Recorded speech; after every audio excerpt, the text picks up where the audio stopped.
I was actually working at the time, or just before, as the feed man to Kenneth Williams. And of course, everybody came to see him. And if you're working with him, people notice you as well. Try your luck on this.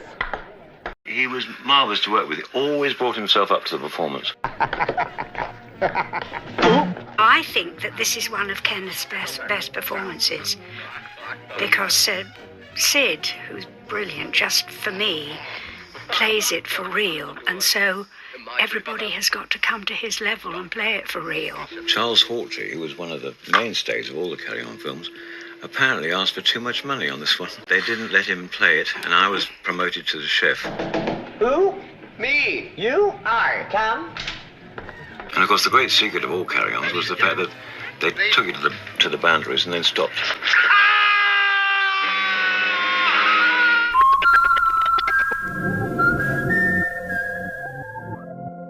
Lance Percival was born John Lancelot Blades Percival on the 26th of July 1933 in Sevenoaks, Kent.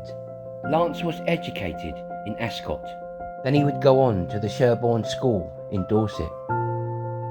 He would leave school and do his national service, and in 1955 he would move to Canada to work as an advertising copywriter, writing jingles for radio.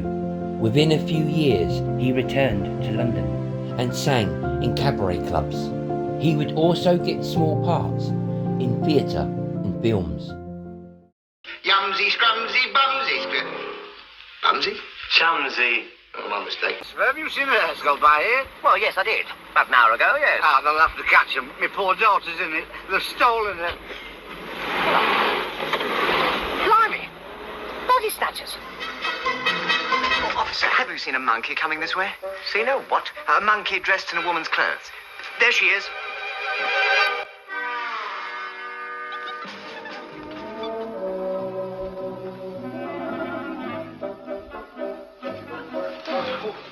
Now, there's a pretty kettle of fish. I'm not drunk. I'm just pretending to be drunk. Pretending to be drunk? Ah, Army, that's the best one I've heard yet. It's me birthday, officer. I've only had 2 glasses of wine. I had to have a few with the boss.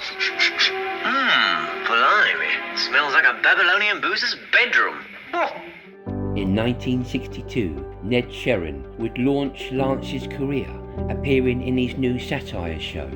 Just to have the opportunity of introducing performers and creators to the screen was heady wine. That was the week that was, the bomb will not take its toll. There hadn't really been any programme specially designed for sort of 11 o'clock on a Saturday night, and so we devised, I devised that was the week in order to fill that slot.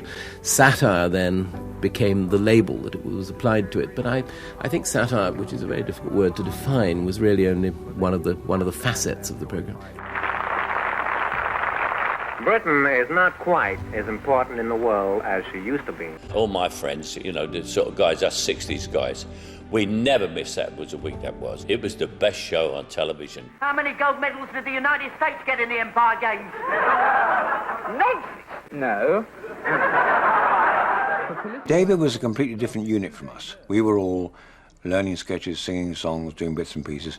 He kept the whole thing together. Any live programme, things go wrong. So instead of us coming to a dreadful stop and not knowing what to do, you just cut to David. Good evening. The very first show on, there were these enormous number of phone calls. Why so many people wrote in favourably was obviously because they were terrified this thing was about to be swept off the air. They'll never let it continue, they'll stop it. A major part of the programme was its power to respond to major news events. President Kennedy died at 1 p.m. Central Standard Time. Stripping its satire to sorrow. The reason why the shock was so great, why when one heard the news last night one felt suddenly so empty, was because it was the most unexpected piece of news one could possibly imagine. It was the least likely thing to happen in the whole world.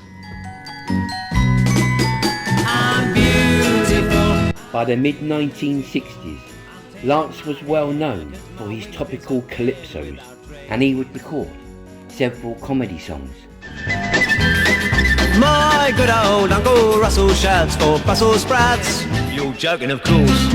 You're joking, of course. speakers. Lance would get his own television sitcom. He would also get his own show.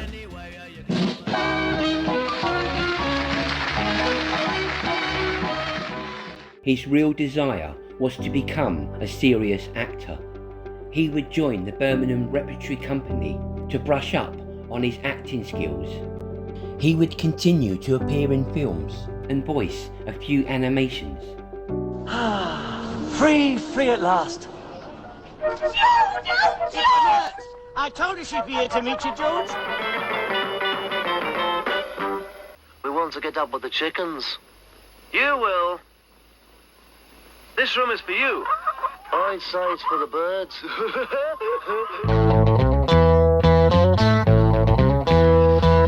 By 1970, Lance would be in demand more than ever. All right, get moving. Over to the weapon pens. Inspector Gray speaking. What? Who is this?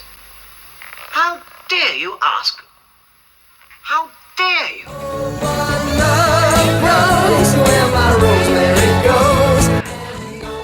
That's nice, isn't it?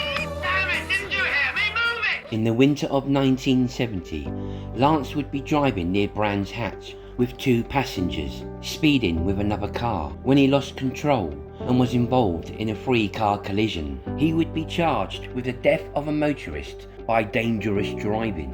What happened to me was the fact that after the car crash and somebody was killed, which made it even worse, I just couldn't open the front door or anything. It was that sort of lack of confidence. He would need 123 stitches and surgery to save his eye. He was acquitted after evidence showed that a tyre on his car had deflated before the crash. He accepted liability and paid £12,000 to his passengers and £23,000 to the widow and children of the driver who was killed. And I also thought I was never going to act again or perform anything again, so I started writing, which actually in the end now has turned out to be a godsend. Lance would recover, but he still had to make a living, and even though he would appear in the odd film, he would still find it hard to entertain. In 1974, he would co-write with Jeremy Lloyd the television game show Who Done It.